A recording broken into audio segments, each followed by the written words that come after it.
Yo tout le monde, j'espère que vous allez bien, moi ça va super bien. Aujourd'hui on se retrouve pour une nouvelle vidéo. Aujourd'hui nous allons parler des groupes de l'Euro. Nous allons parler un peu en détail des confrontations qu'il y aura. Donc je vais dire tous les groupes, y compris le groupe de la France pour ceux qui ne le connaissent pas. Mais pour garder le suspense, je vais le dire en dernier. Donc nous allons commencer par le groupe A.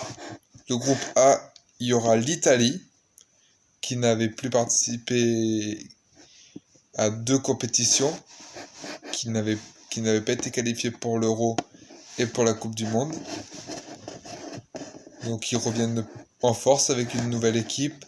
Donc voilà. La Suisse, qui est une équipe plutôt pas mal. Donc voilà. La Turquie et le Pays de Galles. Pour les phases finales, je vois l'Italie et la Suisse passer. Second groupe. Ce groupe a été fait avant la disqualification de la Russie en fait. Donc je vous le dis, parce que j'ai appris aujourd'hui que la Russie était disqualifiée, car c'est pour le dopage ou un truc comme ça. Enfin, je sais pas trop la raison, mais la Russie est exclue de toute compétition pendant 4 ans. Donc elle va être exclue de l'Euro aussi. Donc le groupe B, c'est Belgique, Danemark, Finlande et Russie, mais Russie va être remplacée par une autre équipe en fait, par un autre barragiste à mon avis.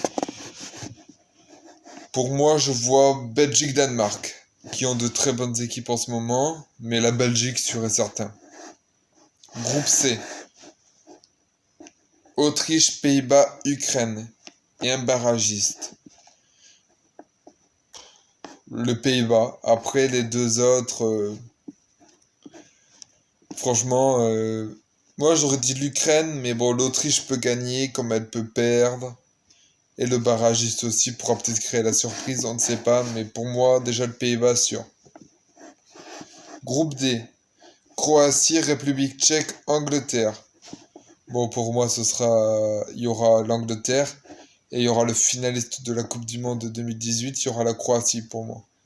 Et le barragiste, mais bon, le barragiste, à mon avis, il fera pas grand-chose.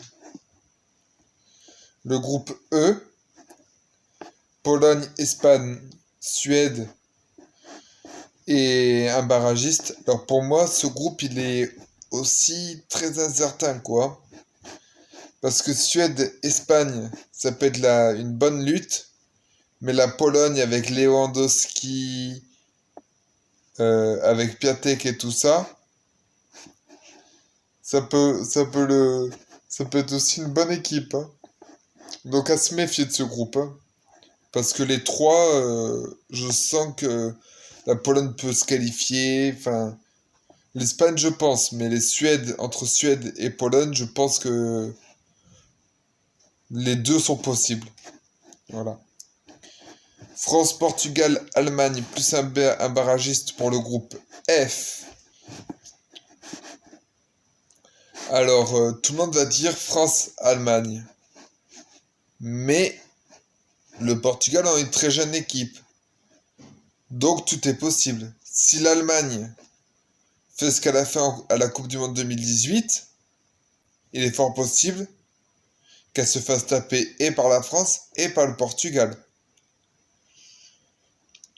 Mais bon, moi j'aimerais bien que ce soit France-Portugal qui passe ou Portugal-Allemagne. Mais bon, Portugal-Allemagne, ouais non, quoique ça me ferait un petit peu peur. Non, je pense que le mieux ce serait un Portugal-France. Mais bon. Ou un France-Allemagne. Bon, je pense que ce sera le plus réaliste, que ce sera la France et l'Allemagne qui vont passer, parce que le barragiste, c'est Hongrie, Finlande, ou Bulgarie, donc pas Finlande, Islande, excusez-moi. Donc pour moi, je pense que ça va être l'Allemagne et la France, même si j'aurais aimé que le Portugal passe. Mais bon. Bon, c'était tout pour les groupes de l'Euro. Alors, si cette vidéo t'a plu, n'hésite pas à lâcher un pouce bleu, à t'abonner, ça va juste s'afficher au-dessus, à partager, à commenter, et à me dire en commentaire euh, quelle équipe tu verras en finale, toi. Après, on sait pas qui c'est qui ira, mais bon, moi, sachant que la France part favori, moi, je pense plutôt à une finale France-Belgique. Si la Belgique tombe pas dans la même moitié, en phase finale dans la même moitié que la France, je pense qu'il y a moyen qu'en finale ce soit France-Belgique. Et ça nous offrirait une très bonne finale. Mais bon, on verra ça l'été prochain. Sur ce, j'espère que la vidéo t'a plu. N'oublie pas le like, l'abonnement, le partage et le commentaire. Et moi, je te dis ciao, à la prochaine.